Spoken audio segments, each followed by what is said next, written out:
là. Là, j'ai mis des fondus, il y a des étoiles et tout. C'est trop bien, j'adore ce que je suis en train de faire, c'est génial. Alors Hugo, c'est pas mal. Mais je me demande si ça serait pas un petit peu... Vintage. Non, ringard. Bon, écoute, je te laisse bosser encore un petit peu sur le générique. Et puis moi, je vais présenter l'épisode, ok? Bienvenue dans ce nouveau numéro de C'est du Pro. Au programme aujourd'hui, on va parler des constructions en bois, des aléas climatiques qui affectent vos chantiers. On fera un coucou à Romain et son vélo cargo. Et on posera des tonnes de questions à Julien, RH spécialisé dans le BTP. Allez, go!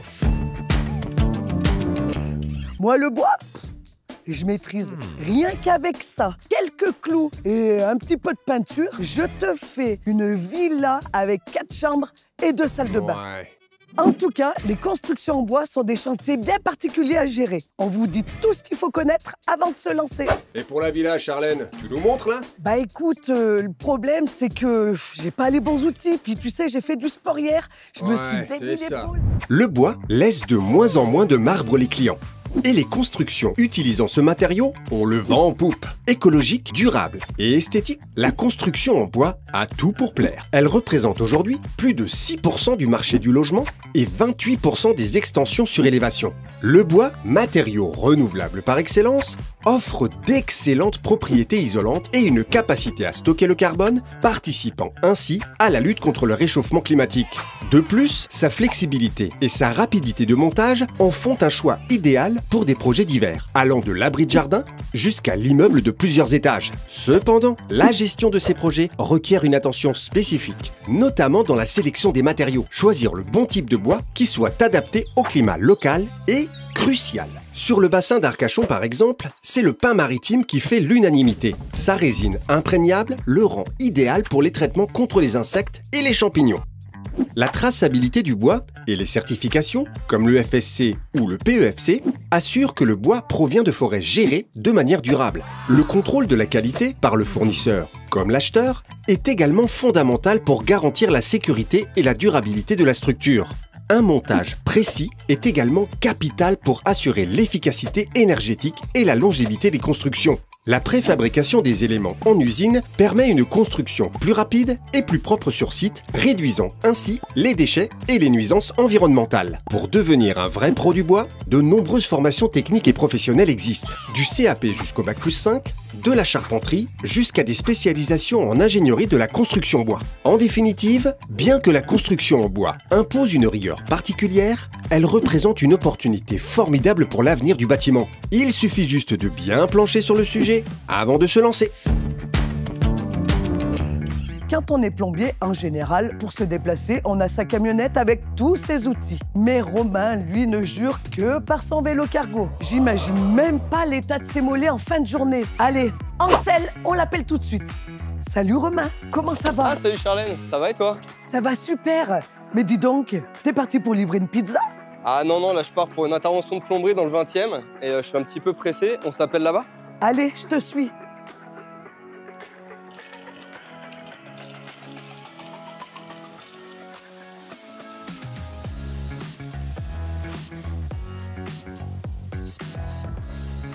Ça se passe comment l'organisation avec ton vélo cargo?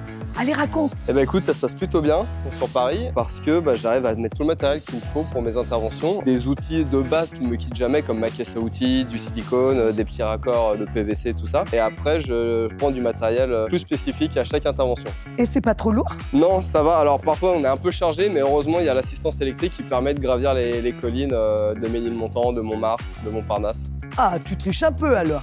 Un petit peu, mais c'est nécessaire. Allez, on Allez, c'est t'accompagne. parti. Oui, c'est le plombier. Merci beaucoup.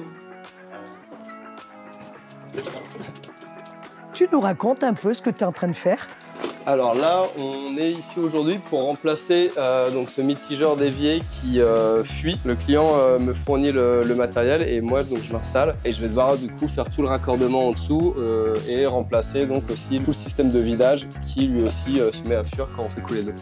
J'ai vu que tu étais sur Insta. Ça marche bien, les réseaux? Franchement, les réseaux, ça marche bien. En fait, c'est un métier de bouche-à-oreille essentiellement. Donc du coup, maintenant, les gens, ils disent, tiens, tu peux aller voir son compte Insta ou son site internet. Et même une fois, il y a une cliente, elle n'était pas très rassurée. Et je lui ai dit, écoutez, allez voir mon compte Insta, allez voir mon site internet, comme ça vous verrez ma tête, ça va peut-être vous rassurer, tout ça. Et effectivement, après, par la suite, elle m'a rappelé 2 ou 3 fois. Et du coup, c'est comme ça que j'ai réussi à fidéliser un peu de la clientèle. Ouais.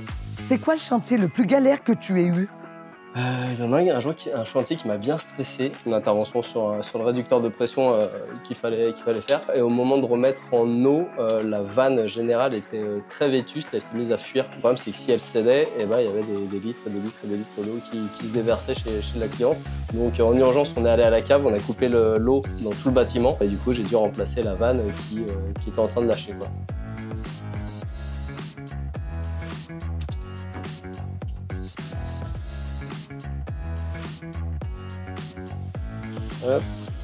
L'eau chaude est chaude et l'eau froide est froide. Parfait. Hop. Maintenant, on va aller s'occuper de la VMC. Donc là, maintenant, on va aller installer des nouvelles VMC chez le client. Donc l'idée, c'est de remplacer ces vieilles VMC par des toutes neuves. Et comme le client a le souci du détail, il a choisi un cache-bouche de VMC avec une couleur différente par pièce. Donc on part installer ça. Quand est-ce qu'on les change, les VMC? Pour les VMC, quand en fait les gens commencent à voir apparaître de la moisissure ou des champignons dans leur salle de bain, ça veut dire que c'est le moment de peut-être commencer à regarder un petit peu ce qui se passe au niveau des VMC, voir s'il n'y a pas de la poussière, si c'est pas bouché, et éventuellement du coup la remplacer. Là je retire l'ancienne VMC, donc on va accéder au conduit d'aération, et après il va falloir encastrer la nouvelle et venir mettre le petit cache de couleur pour faire joli. Oh, ça a l'air facile. Bon, je te laisse terminer.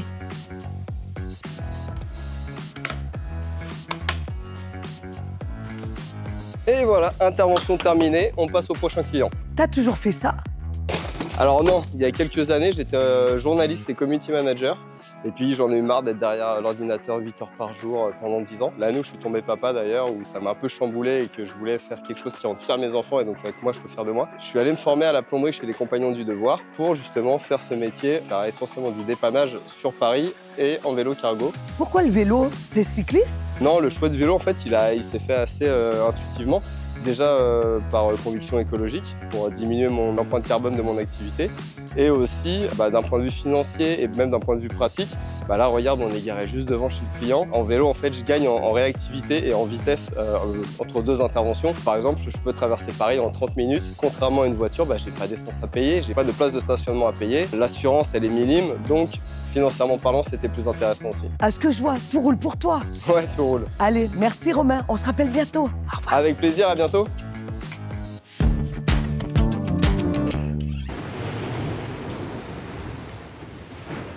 Les tempêtes, les canicules, ça peut vite désorganiser un chantier. Heureusement, il y a des lois pour mettre un peu d'ordre dans tout ça. Bon, tu regardes et moi, je vais me sécher.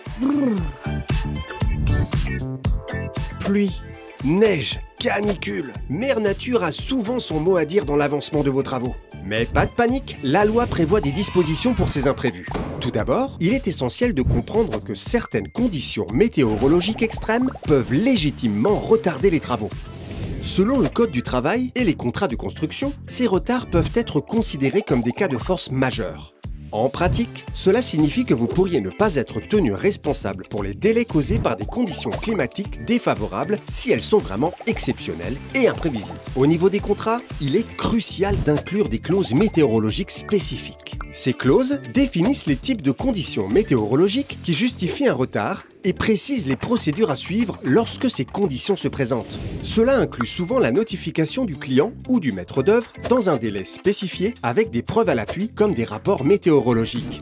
Pour minimiser les risques de retard, une planification proactive en tenant compte des prévisions météorologiques long terme est recommandée. Il est impératif de mettre en place des mesures de protection sur le chantier, comme des structures couvrantes ou des procédures de travail adaptées aux différentes conditions météo. En conclusion, bien que les conditions météorologiques puissent être imprévisibles, la loi ainsi que les bonnes pratiques de gestion et de planification offrent des outils pour gérer efficacement les impacts sur les délais de construction et éviter toute mauvaise surprise à vos clients. Parce que dans le fond, c'est parfois moins pénible de devoir affronter ces éléments plutôt qu'un client mécontent, non ? Gérer un chantier, c'est souvent bien plus simple que gérer la partie administrative de tout son travail. Problématique RH, recrutement, apprenti. Je vais poser toutes vos questions à Julien, un super RH spécialiste du BTP. Bonjour Julien. Bonjour. Dis-moi, je veux tout savoir sur toi. D'où viens-tu? Que fais-tu? Je suis recruteur au sein d'un collectif qui s'appelle Les Collettes. On couvre comme ça l'ensemble des problématiques de recrutement pour les entreprises. Comment ça se passe? Donc, tu as l'employeur qui t'appelle et qui te donne un profil type. Et toi, tu pars à la recherche? Exactement. Alors, c'est vrai que c'est à l'appel du client, effectivement, qui Bien sûr. me sollicite quand il a des problématiques de recrutement. Généralement, on prend le temps de faire un brief de poste. D'accord. Mais au-delà du brief de poste, c'est aussi connaître la culture de l'entreprise, parce qu'on s'attache beaucoup aux compétences techniques, surtout dans vos métiers. Bien sûr. Mais aujourd'hui, ce qu'on appelle les soft skills sont de plus en plus importants et vont permettre de réussir le recrutement. Ce qu'on appelle réussir le recrutement, c'est que la personne va rester. On a beaucoup de problèmes de turnover sur certains postes. Et nous, notre métier, c'est de réussir à limiter ça. Tu adaptes le candidat au poste proposé. Exactement. En fait, on peut avoir un même poste pour plusieurs sociétés. Oui, Ça ne veut pas dire qu'on va recruter les mêmes personnes, les mêmes profils. bien On sûr. va s'attacher aussi à comprendre la culture de l'entreprise, à comprendre comment la personne va pouvoir s'intégrer dans un collectif, mais aussi dans un système qui vont vraiment dépendre de la structure et du moment de l'entreprise. Selon toi, comment peut faire un petit artisan pour se démarquer face à des grandes entreprises de BTP, par exemple? Les grands acteurs, ils ont cet avantage, c'est souvent d'avoir une rémunération plus attractive, avoir un CE, avoir des avantages que ne peuvent pas offrir les artisans aujourd'hui. Par contre, c'est l'environnement de travail sur lequel l'artisan va pouvoir jouer. À la fois l'esprit de camaraderie, l'image de l'entreprise aussi, qui est très important aujourd'hui pour les candidats. Et la dernière chose aussi sur laquelle j'insisterai, c'est à la fois la culture d'entreprise, très importante. Les gens veulent être dans une entreprise dans laquelle ils se reconnaissent. Oui, ne plus être un numéro. Est-ce que tu trouves que les employeurs recherchent des candidats avec moins d'expérience, mais plus un côté loyal, sérieux, courageux? C'est vrai qu'avant tout, on recherchait des compétences techniques. Oui. Il suffisait d'avoir les compétences pour être recruté. Souvent, ça ne suffisait pas pour garder les gens. Et aujourd'hui, on travaille de plus en plus sur ce qu'on appelle les soft skills, les attitudes comportementales, où on va pouvoir voir si la personne va se sentir bien dans cette structure-là et donc potentiellement y rester plus longtemps. Après, effectivement, il faut aussi derrière qu'il y ait toute une stratégie de formation continue qui permette à la personne de progresser. L'entrepreneur est prêt à former un candidat? Ça coûte moins cher que devoir recruter tous les 6 mois ou tous les 2 ans quelqu'un sur un poste. Donc oui, ils sont plus à même aujourd'hui de former et de proposer une évolution professionnelle parce que ça reste un des critères pour lesquels les gens changent aujourd'hui de société. Quels sont, d'après toi, les moyens que peuvent utiliser les artisans pour recruter? Aujourd'hui, quand même, ce qui reste vraiment le plus facile pour trouver des candidats, c'est les réseaux sociaux. C'est récent, non? Ouais, il y a une dizaine d'années, on entendait très peu parler. Oui, on était vraiment bien sur les sûr. CV Tech classiques. Si tout le monde suit, c'est que ça doit fonctionner. Oui, et puis surtout, ça permet de capter des candidats qui ne sont pas visibles sur le marché, parce que vous vous inscrivez une fois sur les réseaux sociaux, et tant que vous n'êtes pas des inscrits, vous êtes visible. À quoi faudrait faire attention lorsqu'on reçoit un CV? Alors c'est un exercice particulier, souvent les gens n'ont pas l'habitude de faire un CV. Bien Donc sûr. je dirais déjà la forme, parce que c'est assez important. Je pense que quand on reçoit un CV, c'est aussi la première vision professionnelle qu'on a de quelqu'un. Donc déjà C'est sa vitrine. c'est sa vitrine. Donc quelqu'un qui a pris le temps de personnaliser son CV, pour moi c'est déjà quelque chose d'important. Après effectivement il faut regarder le fond, donc c'est à la fois l'expérience professionnelle, voir s'il a les qualités professionnelles et l'expérience professionnelle pour le poste, aussi les diplômes, parce que vous êtes dans des métiers où il y a beaucoup de certifications, et donc là il faut valider par le CV si la personne les détient.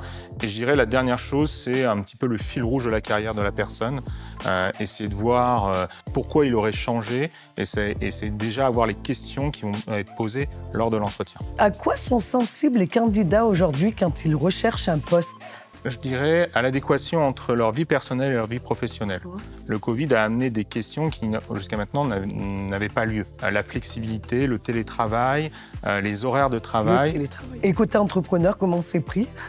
Il a fallu un peu éduquer les je entrepreneurs pense, parce qu'ils étaient surpris sur certaines questions. Aujourd'hui, c'est quelque chose qui est plutôt normalisé. Ils y sont sensibles. Ils ont aussi compris l'intérêt d'aller sur ces questions-là. Il y a plein d'études qui le prouvent. Quand on se sent bien au travail, on est beaucoup plus efficace et tout le monde en profite finalement.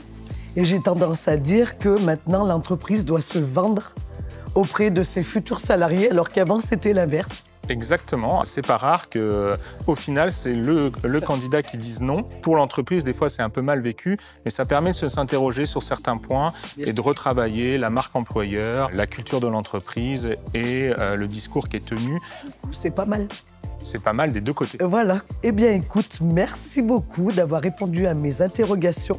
Merci à vous. C'était très intéressant comme format. Bon, super. À très bientôt. Merci. Au revoir. Non, mais il est pas mal le générique. Mais regarde, tu cutes là, tu mets ici, tu fais la balance des blancs. T'es en ISO 2000, hop, une patate là pour les FX. Là, c'est mieux. C'est la fin de cet épisode. N'hésitez pas à liker, commenter, partager. On se retrouve à la rentrée pour un nouveau numéro. Oui, c'est pas compliqué quand même.